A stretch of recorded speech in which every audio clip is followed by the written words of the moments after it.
Award মানে তো স্বীকৃতি। আসলে আমরা যখন যে কোনো কাজই করি না কেন আমরা স্বীকৃতি চাই সমাজে, দেশে, পরিবারে।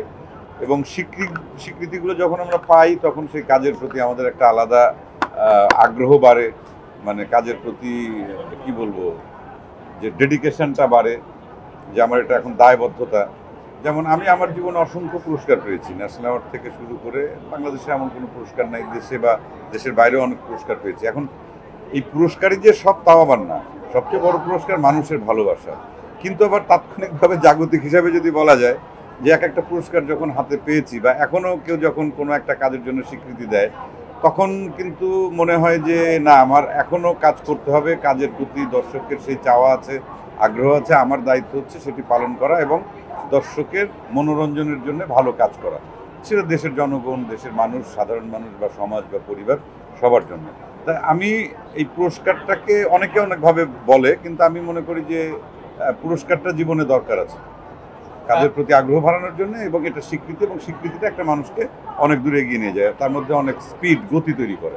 যে যত কথাই বলি না কেন, আগের যে কাজগুলোর মধ্যে না একদম সরল একটা বিনোদন ছিল। আগে আমরা যে কাজগুলো লং লং সিরিয়ালগুলো করতাম, মানে সব ধরনের দর্শক, একদম আবাল বৃদ্ধ বনিতা সবাই মানে মুগ্ধ হয়ে। আগের নাটকের কিন্তু একটা ট্রেন্ডই ছিল যে ওই নাটক যখন প্রচারিত হতো, বিশেষ করে হুমায়ুন আহমেদের ওই সময়কার ওনার লেখা যে সিরিয়ালগুলো, যখন আমরা গ্রামে তখন পর্যন্ত স্কুলে পড়ি, দেখেছি যে ওই নাটক যেদিন হতো, সেটা ওনার বিখ্যাত বিখ্যাত নাটকের নাম বলি, তা দোকানপাট বন্ধ হয়ে যেত, সবাই বাড়িতে চলে আসতো নাটক দেখার জন্য। একটা কালচারে পরিণত হয়েছিল।